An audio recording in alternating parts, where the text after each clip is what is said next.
Je suis Olivier Inogo et vous êtes bien sûr sur Vox Africa.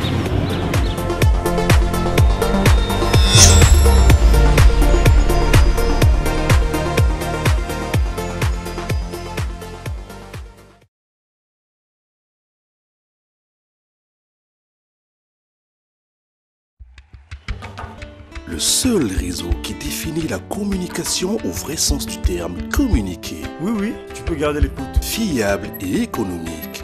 Une solution Allô, à vos maman? préoccupations. Joyeux anniversaire. Merci. Ils vont bien? Oui, ils vont bien. Tu peux garder l'écoute? Un lien qui vous fait vivre des moments forts, inoubliables avec ceux qui vous sont le plus chers. Oui, nous avons signé le contrat. Garde le coup. Dis donc, ma fille, tu es très heureuse aujourd'hui. Chez Azur, on est toujours à l'écoute. Ah, moi aussi je suis chez Azur et je suis toujours à l'écoute.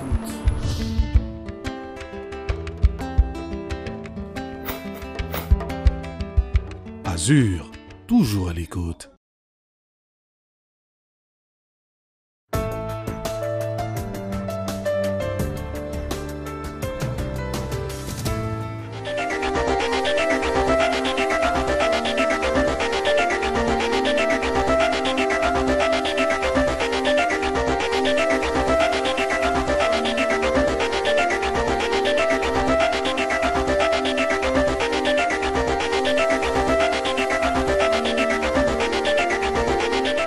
Merci de nous rejoindre pour ce nouveau numéro de Politiquement Incorrect. Nous allons aujourd'hui parler de la tournée du président français François Hollande dans les Caraïbes. Il a été notamment en Guadeloupe où il a inauguré le Memorial Act. Il s'est rendu à Cuba et surtout il était en Haïti. Donc nous reviendrons sur cette tournée et avec mes invités, nous parlerons de ce que l'on peut en retenir et notamment avec Karim Diallo. Bonjour. Bonjour Louis. Avec surtout parmi nous le président, le porte-parole de la brigade anti-négrophobie Franco. Bonjour. Bonjour.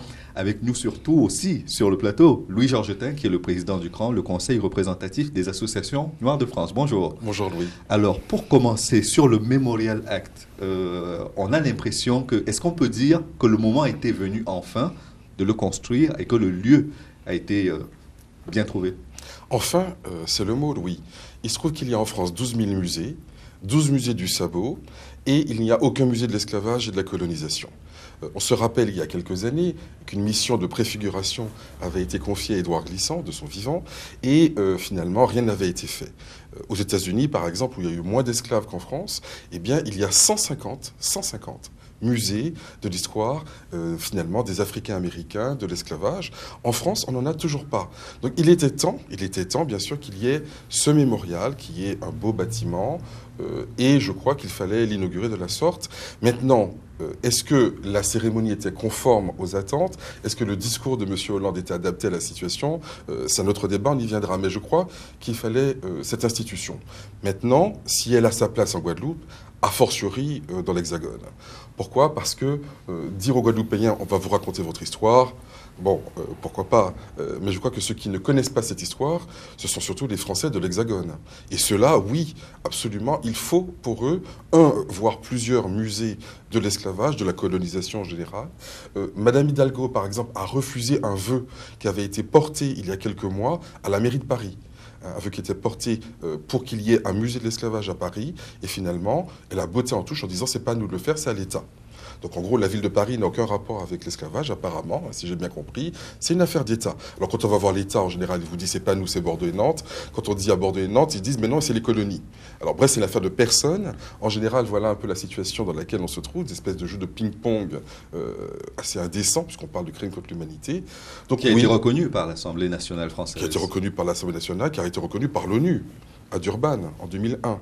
Donc, il fallait le faire, mais il en faut beaucoup plus. Ce n'est que le tout petit début d'un processus que nous appelons de nos voeux. D'accord. Et Karim Diallo, sur ce Memorial Act en Guadeloupe? Eh bien, écoutez, moi, je m'interroge un petit peu sur le sens à accorder à cet événement et à ce monument. Alors, est-ce un pas vers la bonne direction? L'avenir nous le dira. Mais bon, cela me laisse un goût quand même assez amer, puisque ça me fait penser un petit peu à la période de l'esclavage, lorsque le maître, l'esclavagiste, allait rendre visite, allait visiter ses plantations, et pour pacifier ses esclaves et leur donner l'impression qu'être esclave, après tout, c'était une bonne chose, on organisait des festivités. Hein. Il faut quand même rappeler que de tous les départements français, les Antilles françaises ont un taux de chômage quand même assez élevé, que les béquets, les descendants des esclavagistes, possèdent toujours des richesses quand même assez importantes. Il reste une minorité, mais ils concentrent la plus grosse richesse des îles. Tout à fait. Donc il me semble que le bon sens devrait d'abord prendre en considération ce genre de faits et d'accorder réellement, non plus dans le symbole, mais dans les faits, une reconnaissance de cette situation, de ces drames qu'ont vécu les descendants d'esclaves et dont ils sont encore aujourd'hui à en payer les frais. Franco, sur ce Memorial Act? Déjà, Mémorial, là, effectivement, on parle d'un musée, donc je ne vais pas revenir sur ce qui a été dit. Il est évident que fondamentalement, c'est une bonne chose. Maintenant, c'est comme tout, des choses peuvent être bonnes, mais qu'est-ce qu'on en fait? Et c'est là où on peut se poser des questions. C'est-à-dire que Mémorial, il y a eu un mémorial qui a été fait à Nantes, le mémorial de l'esclavage, si mes souvenirs sont bons. J'avais été le visiter lors de l'inauguration, ne m'attendant pas à grand-chose. Et il est vrai que déjà, sous un abattage de beaux mots, de belles représentations, de beaux graphismes, etc., l'essentiel n'est pas dit. Par exemple, aucun mot sur le code noir, c'est-à-dire le texte de loi qui faisait des Africains et Africains déportés des biens meubles. Aucun mot sur la responsabilité de la France, mais beaucoup de projecteurs basés sur le phénomène d'abolition, comment l'État français nous a libérés et tout ce qui s'ensuit. Et la manière dont est agencé ce musée, il est évident que c'est fondamental, en dehors des faits, comment dire, d'interventions liées au quotidien. Monsieur Diallo en a parlé concernant le chômage et autre chose. Mais c'est vrai que lorsque il y a ce genre de politique qui vise à penser un peu les plaies de manière assez symbolique et pas de manière sincère et profonde, on se retrouve dans la même logique des systèmes un peu colonialistes. On va choisir des personnes pour représenter à la place d'une autorité civile beaucoup plus frontale, etc. Et il est vrai que maintenant, il faudra voir ce que traduit ce musée. Et il y a déjà des échos qui laissent entendre que ce qui traduit est extrêmement douteux, puisque en première ligne, l'introduction, d'après les remontées qu'on a, laisse entendre que les premiers Noirs qui auraient foulé les terres des Antilles étaient des esclavagistes, étaient propriétaires d'esclaves, et d'autres qui vendaient des esclaves, qu'on doit notre libération à la franc-maçonnerie. Donc il y a beaucoup de choses qu'il va falloir un peu étudier de plus près, parce que ça peut être un bienfait, comme un peu les bienfaits de la colonisation, quelque chose d'extrêmement pervers en fait. D'accord. Et j'avais entendu dire lors de l'inauguration de ce Memorial Act que c'est le plus grand monument consacré à la mémoire de l'esclavage. Louis-Georges Tin. Oui, alors ça c'est sans doute vrai, je ne dis pas le contraire, mais effectivement ça ne saurait, disons, écarter tous les problèmes que vous avez soulignés à juste titre. Alors le contenu du musée, moi aussi c'est vrai que j'ai quelques inquiétudes comme toi Franco, la politique, ce que tu disais Karim à juste titre, il y avait une enquête en 2008 qui avait été faite par Eurostat, qui est l'organisme de l'Union européenne faisant des statistiques, c'était avant la crise, et Eurostat disait que les 4 départements les plus pauvres d'Europe, eh bien, ils ne sont pas en Grèce, ils ne sont pas au Portugal, ils ne sont pas en Europe de l'Est, ils ne sont pas en Italie, en Europe de l'Est, des pays qu'on croit difficiles, pauvres, etc. Ils sont en France. Ils sont, alors c'est lesquels? Alors c'est pas... Comme par hasard. Alors, évidemment par hasard, il se trouve que c'est les 4 départements d'outre-mer, donc Martinique, Guadeloupe, Guyane, Réunion. Je pense que si on avait intégré Mayotte, on aurait trouvé des choses à peu près semblables. Et puis, j'avais vu une autre statistique qui avait été faite aussi. Quand on regarde les départements français où il y a le plus d'ISF, eh bien la Martinique, par exemple, l'impôt sur la fortune, la Martinique fait partie des 3 départements, juste derrière, je crois, en gros les Hauts-de-Seine et le 16e arrondissement. Alors c'est un peu étonnant, c'est un département très pauvre, mais il y a beaucoup de gens très riches. Alors qui sont-ils? Je crois que l'explication n'est pas très difficile. On se trouve dans une situation comparable à celle de la Guadeloupe, du Brésil, je veux dire, c'est-à-dire un pays très très pauvre, avec un certain nombre de gens très très riches, avec des écarts considérables. Et ça, évidemment, c'est un héritage direct de la colonisation esclavagiste. Pourquoi? Parce que l'esclavage, c'est une logique économique. C'est l'horreur économique même, et c'est l'appauvrissement d'une majorité, bien entendu, et l'enrichissement de quelques personnes. Est-ce qu'on peut aujourd'hui, quand même, vu que le monument a été inauguré, vu qu'il a une vocation à perpétuer et surtout à éviter que ce qui s'est produit se reproduise, est-ce qu'on peut quand même en tirer quelque chose de bien, Karim Diallo? Encore une fois, si ça reste dans le symbolisme, comme l'a rappelé également encore une fois Franco Lolia, ça n'a aucun sens, aucun intérêt. Maintenant, il faudrait qu'on passe... Donc on a englouti de l'argent pour rien. J'ai pu entendre parler de 83 millions d'euros. Et je pense que plus c'est gros, plus ça a matière, justement, vocation à cacher tout le reste, quoi. Hein, à cacher un certain nombre de choses, de réalités. Non, pour moi, il faut que le symbolisme fasse place à des actions concrètes, de reconnaissance, encore une fois, du préjudice subi par ces populations issues de l'esclavage et de ce qu'elles sont encore en train de payer jusqu'à présent, et d'une vraie répartition des richesses que possèdent toujours et qui sont toujours entre les mains de certains nantis qui sont, comme par hasard, les descendants des esclavagistes. On prétend, enfin, on aime bien nous rappeler que nous sommes tous des enfants de la République. Peut-être que certains le sont moins que d'autres. Si nous sommes réellement des enfants de la République, nous devrions être traités comme doivent être traités les enfants, tous les enfants, au même titre. D'accord. Il y a une chose qui m'a marqué pendant cette cérémonie, c'est que pour une fois, en parlant d'esclavage, on a eu des Africains qui étaient présents, notamment des chefs d'État ou de gouvernement africains. On a eu des autorités françaises et on était aux Antilles. C'était pas rien, mais la scénographie, je ne sais pas si vous l'avez remarqué, mais elle avait quelque chose de curieux. Il y avait un maître de cérémonie, je ne veux pas dire maître simplement, mais il y avait un maître de cérémonie qui était François Hollande, et puis quelques personnes qui venaient faire de la figuration, c'est comme ça qu'on dit au cinéma, et qui étaient les chefs d'État africains et de gouvernement, comme par hasard. Mais c'est pas du tout un hasard, c'est toujours comme ça. Dans la France-Afrique, il me semble, il y a la France d'abord et l'Afrique ensuite, et on invite les gens à se taire. Donc ça marche très très bien. Mais regardez un peu les cérémonies qui ont eu lieu, par exemple, pour la célébration de la libération de la France. Donc la grande cérémonie pour la Normandie, finalement, l'Afrique n'était pas invitée. Or, la France libre, elle était où? À Brazzaville. Ça a commencé à Brazzaville, effectivement. Il me semble, le général de Gaulle ne serait rien s'il n'y avait pas eu Brazzaville et toute l'Afrique. Et donc, on a célébré l'anniversaire du débarquement. On a invité les anciens alliés, les anciens ennemis, même l'Allemagne était là. L'Allemagne était là, mais l'Afrique, grâce à laquelle la France a pu se libérer, n'était pas là. Donc vous voyez, c'est un petit peu la même chose. Soit ils sont absents, soit on les invite pour se taire, ça revient un petit peu au même. Et puis l'autre chose, Karim Diallo, c'est qu'on a reparlé de sujets qui ne sont peut-être pas à l'ordre du jour, mais qui semblaient à propos. C'est l'esclavage moderne qui est pratiqué dans certains pays. Enfin, j'ai trouvé cela et je voulais juste avoir votre point de vue là-dessus. Je vous remercie de me poser la question. Et d'ailleurs, j'ai bien aimé la réaction de Christiane Taubira, pour une fois. C'est quand même elle qui a porté la loi, qui a permis de reconnaître que l'esclavage est un crime contre l'humanité. Oui, bien sûr.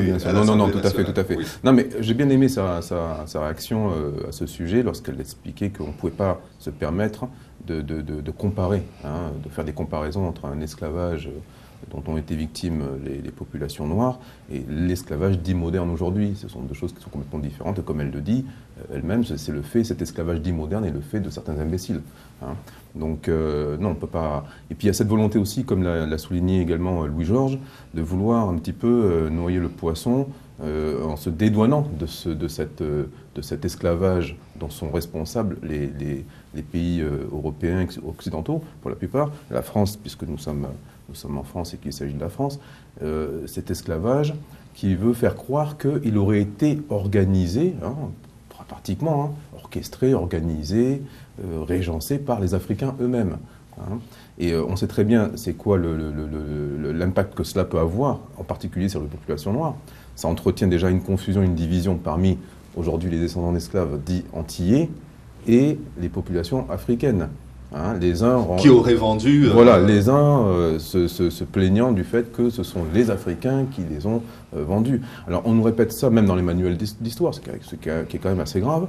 Je veux dire, comment voulez-vous qu'un enfant puisse se construire avec ce genre d'image, lorsqu'il est descendant d'esclaves, lorsqu'il est antillais, d'imaginer, de comprendre, de réaliser que l'Africain, c'est celui qui l'a vendu, que c'est lui le traître. Oui. Vous voyez ce que je veux dire? C'est quand même particulier. Comment voulez-vous que ces enfants puissent grandir avec une image apaisée de ce qu'ils sont supposés être, puisqu'ils sont antillais certes, mais d'origine africaine, Comment peuvent-ils se construire avec ce type d'image? Ils ont une partie voilà. africaine, parce oui. qu'ils ne sont pas qu'africains. Oui, les Antilles, c'est pas que les Africains. D'accord, mais on sait très bien que lorsqu'on a affaire à un Antillais, qu'il est d'origine africaine. On ne va pas avoir les origines basques ou bretonnes pour la plupart, etc. Ce n'est pas ce qui va sauter aux yeux dans un premier temps. Bref, donc, je veux dire, on ne va pas répéter à l'époque de la Shoah, pour ne pas citer cet exemple qui est le plus récent, puisqu'on en parle régulièrement, dans la médiatisation qui est faite sur cette histoire de la Shoah, qui est une médiatisation qui doit être faite pour nous rappeler quels ont été les crimes dont ont été victimes ces populations, mais on ne va pas nous répéter à longueur de temps que certains juifs ont été eux-mêmes, ont même participé à trahir leurs semblables en aidant les nazis dans cette action de répression du nazisme envers les communautés juives. Il y en a forcément eu, puisque c'était aussi, c'est le propre de chaque être humain, dans l'imperfection, dans la nature humaine, on va retrouver ce type de comportement, de trahison, lorsqu'on est confronté à une situation de difficulté, de drame, de tragédie, de réagir de façon c'est une espèce d'instinct de survie. Voilà, de façon vile. Oui. Voilà, vous voyez. Donc, que certains Africains aient pu participer, c'est possible, mais de là à nous faire croire et à nous dire que tous les Africains ou toute l'Afrique auraient de façon très enthousiaste participé ou organisé ou orchestré cet esclavage, c'est vraiment se foutre de la gueule du monde, excusez mon langage. Voilà. Franco? Oui. Moi, j'aimerais quand même revenir sur ces 83 millions d'euros, c'est ça qui a été dit oui. Donc, très intéressant, mais je ne pense pas que cet argent a été dépensé pour rien. Je pense que, connaissant, il faut se replonger dans l'histoire. On dit, soi-disant, 83 millions d'euros qui auraient été dépensés pour que l'histoire ne se répète pas. Mais quand on se plonge et quand on accepte de tirer des leçons de l'histoire, on voit que le système colonial et néocolonial maintenant, a des raisons d'investir autant d'argent. Le but, c'est de maintenir une sorte de statu quo et surtout de maîtriser le flux de notre pensée vers une direction qui ne va pas être celle qui va accuser l'État français. Et effectivement, c'est en cela que ça ressemble beaucoup au mécanisme des systèmes coloniaux qui vont choisir, qui vont placer à la tête de tel ou tel État pour pouvoir après en tirer les bénéfices. Donc il faudra surveiller de très près. Si ce musée ne correspond pas à nos attentes et aux vrais intérêts des peuples victimes de ce drame, il faudra surveiller de très près qui on a décidé de mettre à la tête pour en deviner, pour voir en découler les raisons. Et donc, pour moi, c'est très important de surveiller tout ça parce que c'est pas... Il y a deux choses. À la fois, ça peut être négatif dans un premier temps si jamais le contenu est malsain, et vise à nous culpabiliser, mais en même temps c'est positif. Pourquoi? Parce que quand l'État vient à grand renfort d'argent essayer de sauver les apparences, ça veut dire que notre combat est en train de bouillonner et qu'il ne peut plus le retenir et qu'il est obligé de récupérer la question avant qu'on la prenne à notre compte. Donc il faut savoir lire les deux niveaux.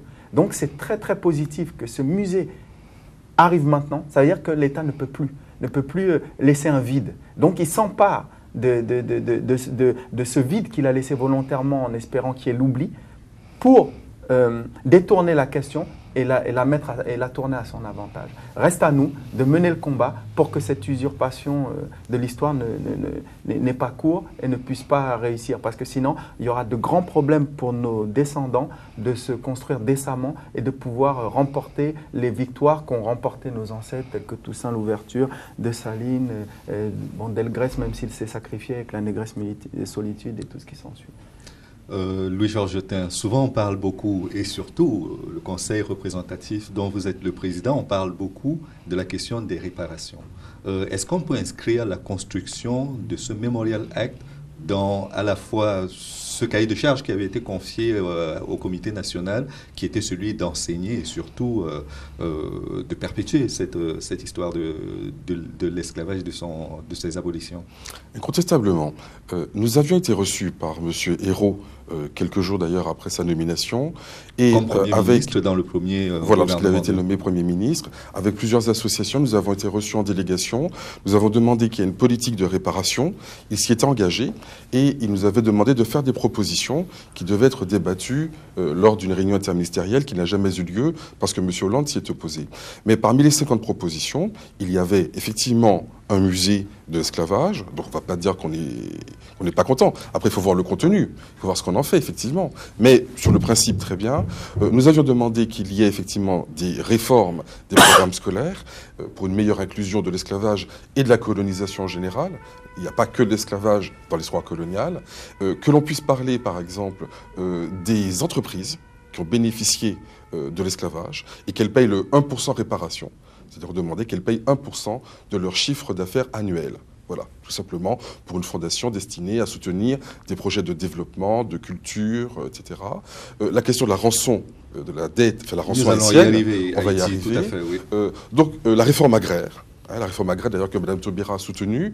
L'idée, c'est que l'État a, dans les anciennes colonies, des terres, notamment en Guyane ou à La Réunion, qu'il peut mettre à disposition des paysans sans terre, qui sont les descendants les plus directs des esclaves, et cela pouvait être fait. Donc il y a un certain nombre de propositions diverses, de réparation morale, matérielle, financière, et cela, le musée, fait partie de notre agenda. Donc c'est une bonne chose, il faudrait être vigilant, mais ça ne suffit absolument pas, ce n'est que le début du début. D'accord. Tout à l'heure, vous évoquiez, Franco, Toussaint Louverture. C'est vrai que l'abolition de l'esclavage, elle ne commence pas avec un décret. Elle commence quand même par un combat. Elle commence par des combats qui ont été notamment menés par Toussaint Louverture en Haïti. Et aujourd'hui, la France a une dette vis-à-vis d'Haïti qui n'a toujours pas été réparée et qui sera peut-être moralement réparée, selon le président Hollande. Tout à l'heure, vous parliez de ces chefs d'État africains qui donnent l'impression de faire de la figuration, comme on le voit un peu partout dans le système france-africain. Il y a une photo là qui est sortie avec M. Hollande qui prend comme en otage dans cette photo, et je ne pense pas qu'il l'a prévenu, mais bon, ça sera elle de nous le dire, Mme Taubira. Et il y a marqué non à la repentance. Il fallait qu'il se présente avec Mme Taubira. C'est je l'ai dans mon téléphone, mais je ne me rappelle plus le titre de ce magazine. Mais là, vous allez le voir dans les kiosques, ça a dû sortir aujourd'hui, on vient de me l'envoyer. Donc, c'est vous montrer... notre présence n'est qu'une présence en vue. C'est comme pour Aimé Césaire. On est des alibis. Oui. On est vraiment des alibis. Concernant Haïti, l'hypocrisie est manifeste parce que déjà, il faut savoir que Haïti est souvent présenté par les médias qui ont une tendance à influencer notre manière de percevoir le monde comme un pays plus pauvre que les plus pauvres pays d'Afrique. Donc déjà, ça en dit long. C'est-à-dire que déjà qu'on a appris aux Afro-Caribéens, aux descendants d'Africains déportés, à détester l'Afrique. Si on présente Haïti comme qui est le pays qui s'est libéré de l'oppression esclavagiste, si on le présente comme un pays plus pauvre que les plus pauvres pays d'Afrique, on a du mal à imaginer que des pays qui sont encore sous le joug de la colonisation française aient envie un jour de ressembler à Haïti. Donc Haïti paye encore le lourd tribut de sa libération et sert d'exemple aux autres pour que jamais ils prennent la voie de cette libération. Mais pire encore, il y a la question de cette hypocrisie française qui se prétend le pays des droits de l'homme, c'est de dire que la dette d'Haïti est impossible à rembourser, mais par contre, il y a quelque chose d'illogique parce qu'elle n'a pas été impossible à encaisser pour la France. Et ça, il va falloir régler. Il y a des choses, on ne peut pas rester passif. C'est-à-dire, quand on entend de telles aberrations, c'est une dette impossible à encaisser. Quand la France a eu aucun mal à l'encaisser, je veux dire, il y a quelque chose d'insupportable à entendre. Il n'y a vraiment qu'à nous qu'on peut faire passer de telles sornettes, mais je vais en laisser un peu pour les autres. Parce que je pense en train de compter d'ailleurs de rappeler les faits, parce que tout le monde ne connaît pas forcément. Oui, absolument. C'est au moment de l'indépendance. Oui. Voilà. Je pense que dès qu'on comprend l'histoire, on ne peut qu'être indigné, à juste titre. Alors, le combat qui est porté par Toussaint Louverture, même s'il est capturé et trahi, et Dessalines et bien d'autres, aboutit à l'indépendance d'Haïti. Saint-Domingue devient Haïti, 1er janvier 1804. Simplement, les anciens propriétaires d'esclaves ne l'entendent pas de cette oreille. Ils estiment que les esclaves sont toujours des esclaves, sont toujours leur propriété, et ils font du lobbying à Paris, et ils arrivent à convaincre le roi de France Charles X en 1825 d'envoyer une flotte militaire devant Haïti. Et effectivement, le baron de Mako, qui est exactement la même personne qui ira 5 ans plus tard en Algérie, conquérir, comme on dit, ou coloniser l'Algérie. Donc ce même monsieur, le baron de Mako, a à la tête de son armée tous les moyens pour imposer un rapport de force très dur. Le président haïtien de l'époque, le président Boyer, se trouve le couteau sous la gorge, parce qu'on lui dit, soit vous nous payez des réparations pour dédommager nos pauvres planteurs qui ont perdu leurs biens, c'est-à-dire vous-même, soit vous payez... Les anciens esclaves. Voilà, c'est ça. Soit on vous envahit à nouveau et vous retomberez sous le joug de l'esclavage. Alors, le couteau sous la gorge, le président Boyer accepte l'inacceptable et il ne veut pas prendre le risque parce que le pays a été très affaibli après la guerre d'indépendance, évidemment. Et donc, il dit on va payer. Parce que finalement, il vaut mieux une sorte d'asphyxie lente plutôt qu'une mort immédiate. Et c'est ainsi que Haïti a payé l'équivalent de 21 milliards de dollars d'aujourd'hui, de 1825 à 1946. Donc pendant plus de 100 ans, le pays a été aspiré dans la spirale infernale du surendettement, de l'appauvrissement et du sous-développement et de l'instabilité politique, situation dont il n'est jamais sorti, parce qu'on a organisé, en fait, la domination. Napoléon l'avait dit, Napoléon avait été très clair, il avait dit, il avait défendu au corps diplomatique français de parler de la bataille de Vertières, qui est sa plus grande défaite. Tout le monde connaît Waterloo, personne ne connaît Vertières. Oui. Il avait dit, il ne faut pas qu'on sache que j'ai été défait par des nègres. Et il avait dit ensuite, il faut absolument oppresser ce pays, parce qu'il ne faut pas que ça donne des idées aux autres pays qui, eux aussi, connaissent l'esclavage. Donc il y a eu une politique vraiment très concertée de Napoléon et de tous ses successeurs pour étouffer à jamais ce pays qui a donné au monde cette idée de l'égalité absolue, quelle que soit la couleur, quelle que soit la race, quelle que soit, etc.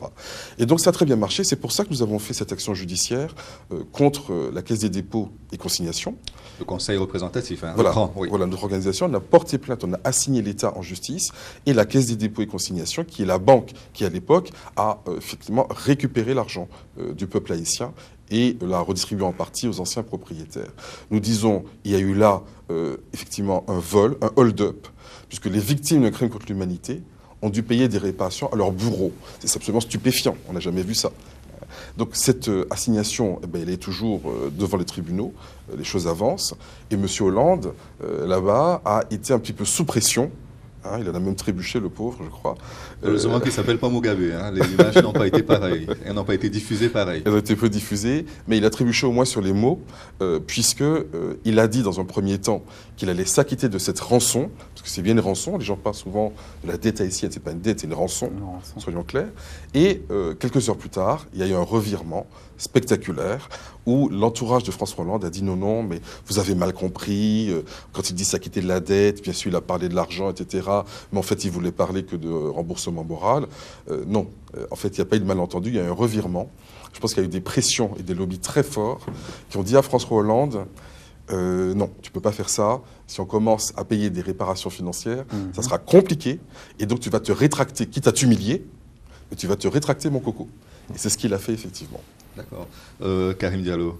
Moi, ce que j'aimerais dire simplement, c'est que, en fait, toute cette histoire repose sur quoi? Repose sur ce qui a permis, ce qui est à l'origine des fondations de ce monde dans lequel on vit. Avant la révolution industrielle. Enfin, tout ce qui a permis de créer ce système dans lequel on est, sur lequel on évolue, dans lequel on évolue. Quand Franco rappelle à travers cette photo non à la repentance, et Louis-Georges, en faisant étalage de cette histoire, qu'il maîtrise assez bien d'ailleurs, je l'en félicite, sur comment s'est passé, comment la rançon a été imposée. C'est toujours pareil, on se retrouve dans une situation de rapport de force. Ce qu'on enseigne dans les écoles, ce n'est pas la raison du plus juste et toujours la meilleure, mais c'est la raison du plus fort. Tant qu'on sera dans cette situation d'être faible, d'être vulnérable, on ne pourra jamais obtenir ce que l'on veut. On ne pourra jamais obtenir réparation, on ne pourra jamais obtenir de reconnaissance, de respect de quoi que ce soit. Et d'autres communautés l'ont prouvé. Elles se sont imposées non pas à travers leurs origines supposées, mais à travers leur capacité à imposer ce rapport de force, soit économique, soit militaire. D'accord? Donc, je veux dire, quand on voit, je vais rappeler une actualité sordide encore et triste, dramatique qui s'est passée récemment, le fait que les policiers impliqués dans la mort de Zahid et Bouna ont pu être relaxés. Pourquoi? Parce que ces deux enfants appartiennent à des communautés qui ne sont pas reconnues comme étant suffisamment fortes économiquement, politiquement, comme pouvant s'imposer. Donc on peut les traiter n'importe comment. C'est la raison pour laquelle je disais tout à l'heure, on prétend être des enfants de la République, mais on n'est pas traités comme tels. Franco, est-ce qu'il n'est pas par moments contradictoire. Je vais rester dans cet euphémisme-là, de voir la France défendre au niveau de l'Union européenne le fait que l'on doit reconnaître qu'il y a eu un génocide arménien dans l'Empire ottoman et que la même France ait beaucoup de mal à gérer sa propre histoire, notamment en matière d'esclavage. C'est contradictoire si on reste purement pragmatique et logique, mais ce n'est pas contradictoire quand on connaît la vraie nature de l'État français. C'est-à-dire qu'on peut continuer à avoir l'État français tel qu'il nous est présenté sur la carte postale. Et je vous assure qu'il n'y a aucune haine qui m'anime quand je parle de ça. Les gens vont croire que c'est quelqu'un qui déteste la France, ça n'a rien à voir. C'est-à-dire, il y a la version fable, celle qu'on nous apprend à réciter à l'école, et la version qu'on a l'occasion d'étudier, et qu'on l'étudie, on voit que la France ne s'est jamais détournée de sa conception viscéralement négrophobe, bon, d'abord raciste, colonialiste, impérialiste, mais particulièrement négrophobe. Et on sait que si on fait un simple calcul mathématique, il y a moins d'enjeux à reconnaître le génocide des Arméniens, qui est, comment dire, un épisode à reconnaître. Mais les enjeux à reconnaître le génocide, le crime contre l'humanité, très concrètement, pas de manière symbolique, contre les Noirs, on l'a vu, hein, il s'est laissé porter par l'émotion de la justice que lui a insufflé la justice. Il a dit qu'il allait en quelque sorte dédommager Haïti, voilà. Aussitôt, non, d'abord, il a laissé entendre qu'il y allait avoir une action de dédommagement, parce que Haïti, quand même, voilà. Et ensuite, aussitôt, il a dû se raviser, parce que les conséquences, si on commence à rembourser Haïti, il va falloir voir le cas américain, il va falloir voir le cas brésilien, il va falloir voir le cas de l'ensemble des Caraïbes, etc. C'est un effet domino magistral. Et malheureusement pour eux, pas pour nous, tous les pays européens ont participé à ce crime contre l'humanité. Donc, ils vont devoir mettre la main à la pâte. C'est au-delà de ce qui a pu être remboursé à d'autres communautés, etc., etc. Et là, on ne parle pas en termes d'argent, on parle de justice, en termes de structure, en termes de comment rétablir. Il y a des psychologies qui ont été brisées, des familles qui peinent même pas, qui n'arrivent toujours pas à se remettre. Si on regarde les cas afro-américains ou les cas afro-caribéens, on est dans des similitudes extrêmes. Quand on voit la délinquance galopante dans les espaces afro-caribéens, on ne peut pas les expliquer autrement qu'en se replongeant dans l'histoire esclavagiste et coloniale. Et donc, ça, c'est des démembrements des noyaux familiaux qui ne peuvent pas être reconstitués sans une reprise en main des systèmes éducatifs, sans une réexplication, sans un apprentissage de l'amour, un réapprentissage de l'amour propre. Et il y aura donc il y a des milliers disons qu'il y a plusieurs voies de réparation, mais il y a entre autres la voie financière. Oui, on ne pourra pas y échapper. Et ce n'est pas une histoire d'aimer l'argent, etc. Vous avez pillé, vous avez volé, vous avez violé et vous ne voulez pas réparer. Ben, il va falloir l'expliquer. Même un enfant, si on enlève toute idéologie, on explique à un enfant que ça s'est passé, il ne peut pas comprendre. Il n'y a que quand l'idéologie s'en mêle, l'aliénation et le formatage, qu'on est capable d'accepter l'inacceptable et de se dire oui, mais on est au-dessus de cela, on doit se contenter de considérations morales et non pas pratiques. Non, tout crime mérite, même exige réparation. Il n'y a que le nôtre qui n'exige pas réparation. Si on le convertit en langage logique, ça veut dire que nous sommes toujours considérés comme des sous-hommes et des sous-femmes. Louis-Georges Tin, quand je vous écoute, j'ai l'impression qu'en France, ce qui s'est passé à Baltimore ou qui se passe aux États-Unis de façon générale devrait se produire au moins à l'échelle 25 en France. Pourtant, ce n'est pas le cas. Quand on considère la situation sociale, c'est beaucoup plus apaisé quand même. Alors, écoutez, vous parlez des violences policières. Oui, des violences policières. Alors, nous avons fait un communiqué de presse il y a 2 jours pour égrener la litanie sordide des victimes noires ou arabes qui ont été ramassées dans des commissariats, devant des commissariats, pendant des altercations avec des policiers depuis 10 ans. Je n'ai pas voulu faire un catalogue exhaustif, d'abord je ne pourrais pas, et puis c'était extrêmement douloureux, disons-le.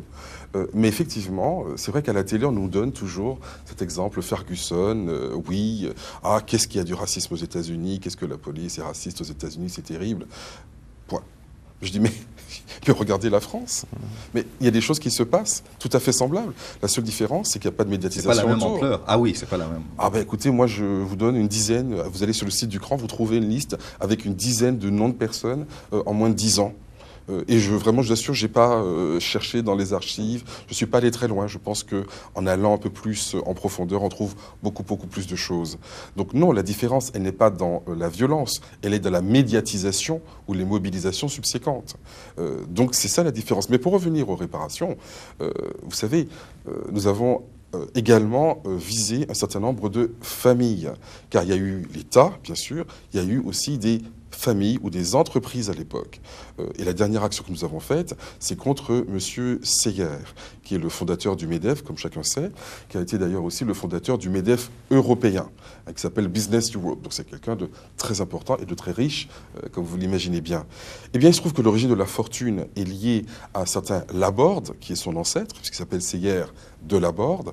Ce monsieur avait 3 plantations à Saint-Domingue, c'était très rare, hein. Une plantation, c'était déjà beaucoup. Alors 3, c'était le pactole. Par ailleurs, il avait aussi des navires négriers, ce qui était très rare, parce qu'en général, on était soit planteur, soit armateur. Lui faisait les deux, c'était une espèce de concentration de holding. Ces navires, d'ailleurs, qui portaient le doux nom de sa femme et de ses 2 filles, le Nathalie, le Rosalie, etc. C'est mignon comme tout. Et ils ont déporté des milliers de personnes. Et c'est ainsi que ce monsieur a doublé sa fortune en moins de 10 ans. Et après, sa famille a reçu des réparations d'Haïti via la Caisse des dépôts et consignations. C'est cette histoire qu'il faut absolument dénoncer. Alors, quand nous sommes allés voir ce monsieur, nous avons demandé qu'il puisse engager un dialogue à travers nous avec les associations haïtiennes qui veulent du développement. On aurait pu imaginer des bourses, par exemple, pour des étudiants haïtiens pauvres mais méritants. Eh bien non. Rien, il ne voulait pas entendre parler. Il reconnaissait les faits, mais il disait « Ah, c'est le passé ». Alors, ce monsieur n'est pas responsable, il est bénéficiaire. C'était bien mal acquis. C'est un petit peu comme les enfants de nazis qui disent « Moi, je ne suis pas responsable de ce que mon papa a fait ». Alors, à ce moment-là, pourquoi vous ne voulez pas restituer l'argent qui a été pris, le tableau qui a été pris? Si vous le gardez, ça veut dire que vous êtes solidaire, moralement et légalement, ça s'appelle du recel. Parce que c'est des biens mal acquis. Donc c'est très clair en fait. La France, les banques françaises pour beaucoup, un certain nombre d'industriels, etc., ont construit une fortune sur des biens mal acquis. On parle des biens mal acquis de l'Afrique. Moi je veux bien. Commençons déjà par parler des biens mal acquis de la France pour balayer devant notre propre porte. Monsieur Seyer et quantité d'autres. J'aurais pu parler par exemple de la Banque de France. Car souvent les gens pensent que l'esclavage n'a pas eu en France, c'était dans les colonies. Éventuellement Nantes, Bordeaux, bon voilà. Mais pas du tout. La Banque de France que nous avons interpellée également cette année. La Banque de France a été construite en 1800 sous l'égide de Napoléon, qui a réuni les 20 hommes les plus riches de son époque. Et sur ces 20-là, les 3/4 sont quoi? Des propriétaires d'esclaves, des armateurs, de grands actionnaires de la Compagnie des Indes, etc., etc. Et ça veut dire quoi? Ça veut dire que c'est l'argent de l'esclavage qui a construit le capital initial de la Banque de France. Et c'est la Banque de France qui a construit l'économie française, comme tout le monde sait. Donc c'est pas un petit truc comme ça, par 2-3 brigands, par-ci, par-là. Non, la Banque centrale, au départ, c'est l'argent de l'esclavage. Et son siège, d'ailleurs, c'est l'hôtel Massiac, à Paris, qui est le lieu des lobbyistes de Saint-Domingue. Elle a récupéré les actifs de la Compagnie des Indes. Elle a récupéré la Banque de Bordeaux, qui a été fondée par Balguerie. La famille Balguerie existe toujours à Bordeaux. Bref, vous voyez que c'est une histoire centrale, puisque c'est la Banque centrale, la Banque de France.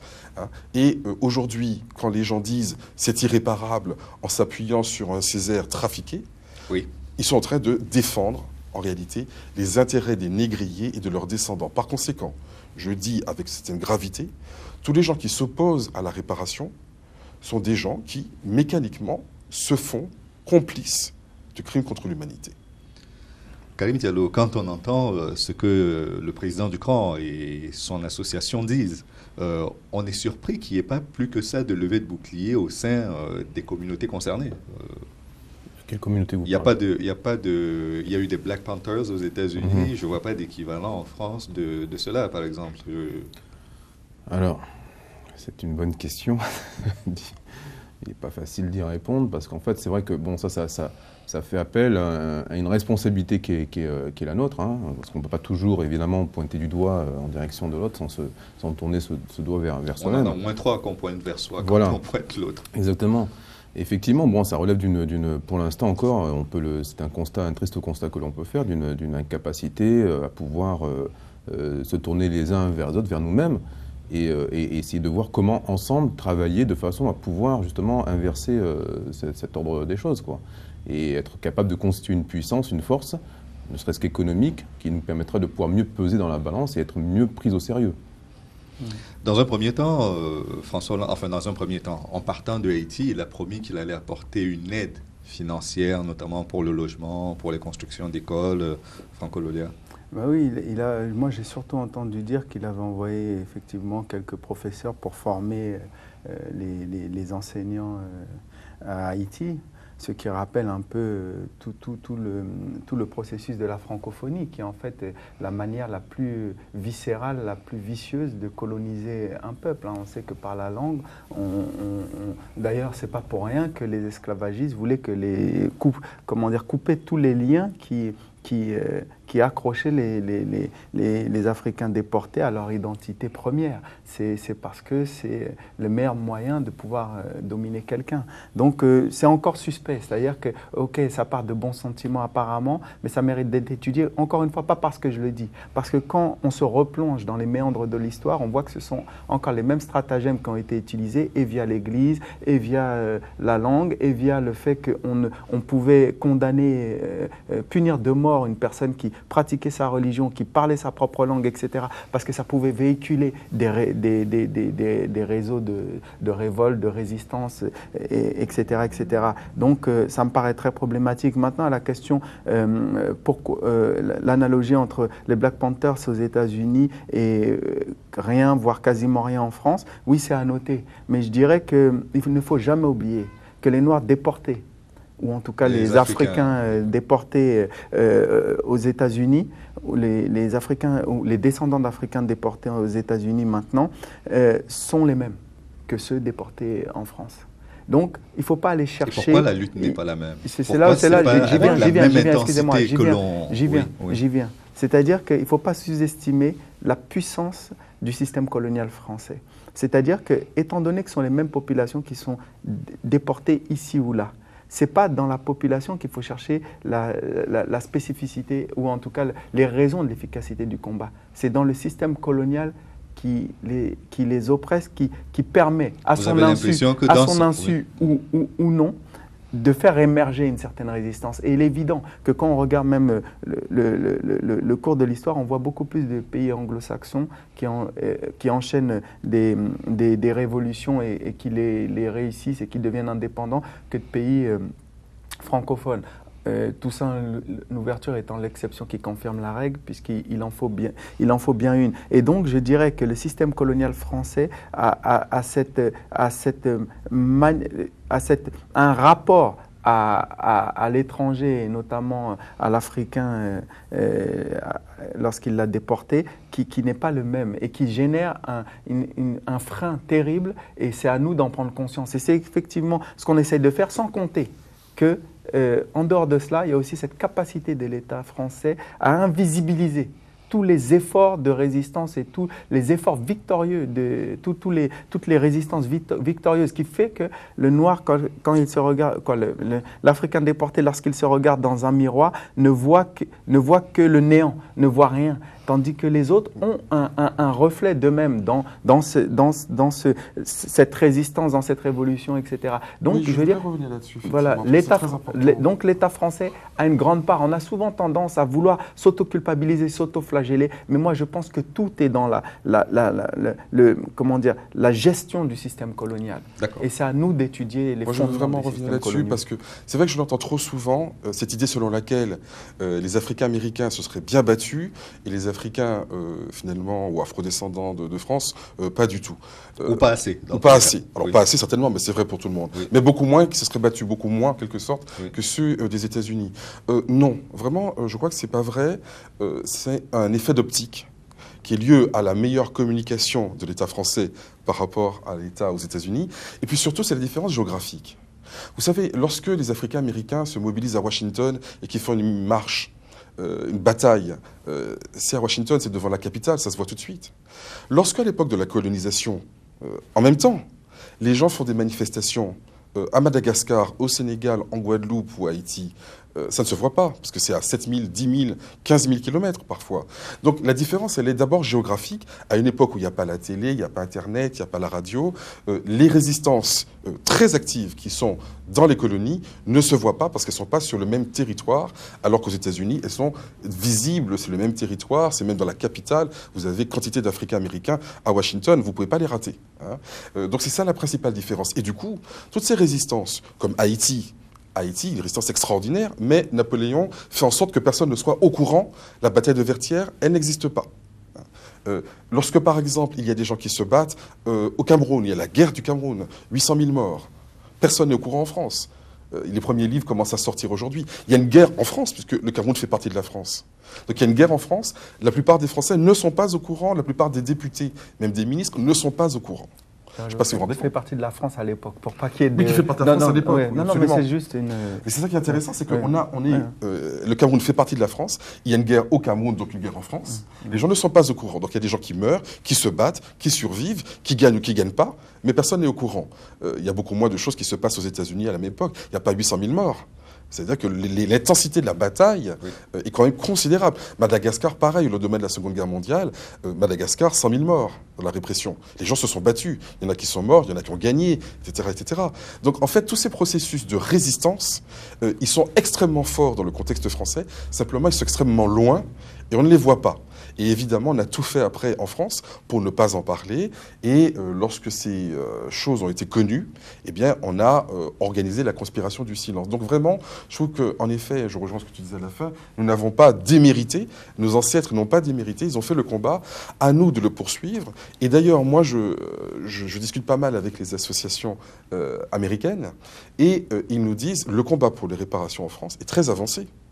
On aimerait s'inspirer de vous. Alors, enfin, ils ont déjà des résultats. Alors, bien sûr, c'est ce que je leur dis. C'est ce que je leur dis. Oui. Mais en fait, l'herbe est toujours plus verte, si vous voulez, dans le pré du voisin.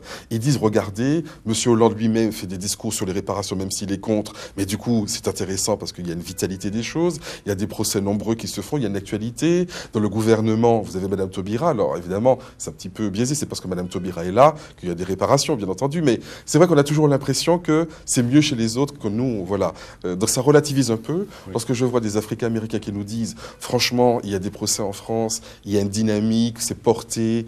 Et c'est vrai qu'il y a plusieurs partis politiques, par exemple comme les Verts ou le Parti communiste, qui ont soutenu la cause des réparations. Aujourd'hui, il faut quand même le dire, la plupart des grandes associations antiracistes sont pour. C'est récent. Mais ça a évolué très vite. J'ai pu entendre que vous avez organisé une rencontre avec la LICRA. Nous avons organisé une rencontre avec la LICRA, SOS Racisme était là, la Ligue des droits de l'homme était là, pour prendre position sur les réparations, y compris matérielles. Après, on peut discuter des modalités, mais réparations morales et matérielles. Et vous êtes toutes d'accord sur le principe? Sur ce principe-là. Principe de réparation, oui. Morale et matérielle, oui. Après, on peut discuter des modalités, redistribution, etc. Mais c'est quelque chose qui avance aujourd'hui, finalement, très rapidement, et probablement beaucoup plus qu'on ne pense. Et je crois qu'il faut simplement dire les choses d'une manière simple. La question aujourd'hui, elle est presque dépassée. La question n'est pas de savoir si la France va payer des réparations ou pas, parce qu'elle en paye déjà. Elle en paye tous les jours lorsque, par exemple, des marchés publics sont ouverts en Afrique, par exemple, et que de plus en plus, des chefs d'État, des hommes d'affaires nous disent qu'ils ne veulent pas attribuer ces marchés à la France, compte tenu du passé colonial et du mépris postcolonial qu'ils sentent encore aujourd'hui, à tort ou à raison. Et donc ils nous disent, on préfère attribuer ces marchés à n'importe qui, aux Chinois, aux Indiens, aux Brésiliens, aux Turcs, tout ce que vous voulez, tout sauf la France, à cause de ça. Alors on peut le regretter, hein, mais c'est comme ça. Et la France paye, on lui fait payer son passé colonial. La seule question c'est, est-ce qu'il vaudrait mieux pas payer d'une manière officielle en disant on reconnaît nos torts, on va réparer, et est-ce qu'on peut construire après l'avenir sur une base saine? Ou est-ce qu'on continue à payer sans le savoir, de manière aveugle, même malsaine et bête? Et moi, j'avais dit ça une fois dans une assiette ministérielle, et il y a un monsieur qui s'est levé, qui a dit à ses collègues, vous savez, je ne connais pas spécialement Louis Georgetin, mais moi, je suis fonctionnaire au ministère du Commerce extérieur. Et combien de fois, disait-il, j'ai vu des marchés publics nous filer sur le nez, et c'était clairement à cause de ça, des gens qui ont voulu à la France à cause de ce qu'elle avait fait à leur pays. Donc il disait, on ferait mieux d'écouter peut-être ce que dit Lecran, mais c'est pas moi qui le dis. Parmi les gens qui ont payé des réparations récemment, il y a Silvio Berlusconi, qui a payé des réparations à la Libye, qui n'est pas un altermondialiste. Je pense pas. Il y a David Cameron, qui a payé des réparations au Kenya, qui n'est pas un homme d'extrême gauche. un homme conservateur, mais tous les deux ont réfléchi. M. Cameron a dit on a fait des massacres au Kenya dans le cadre de la colonisation.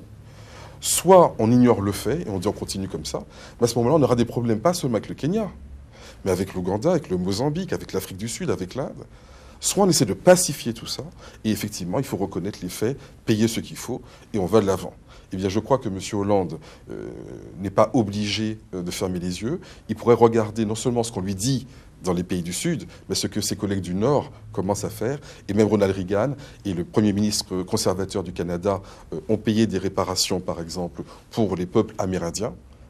Là aussi. Donc je crois qu'il faut s'ouvrir au monde et M. Hollande se rend compte de plus en plus que sa diplomatie est de plus en plus malmenée à cause de la question des réparations.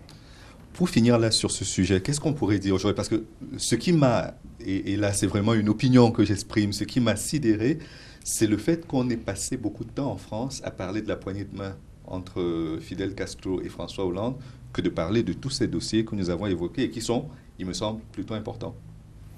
Encore une fois, d'abord, ça relève encore une fois de ces petits combats que se livrent les différents partis, qui vont pouvoir, à travers ça, surenchérir en faisant passer le président Hollande pour je ne sais quoi. Mais bon, c'est une façon, encore une fois, de noyer le poisson dans l'eau. Le problème, il n'est pas dans la poignée de main Fidel Castro. Si on devait même se poser la question à savoir pourquoi il a fait cette poignée de main, pour moi, c'est simplement, les chefs d'État africains, comme on l'a dit, ont été présentés comme les vassaux de la France, encore une fois. Bon, on peut dire que la France, à travers l'attitude de François Hollande, qui veut faire croire qu'il est le premier à rendre visite à Fidel Castro avant les Américains, montre encore une fois le côté vassal de la France vis-à-vis des États-Unis. C'est comme ça que j'interprète. D'accord. Franco Lolia, pour le mot de la fin. Moi, je dirais que déjà, par rapport à cette poignée de main, ça montre que la France est à la botte des États-Unis, puisque c'est la France qui a donné le coup de sifflet pour dire que dorénavant, on peut parler avec Cuba, qu'ils avaient mis en embargo depuis si longtemps.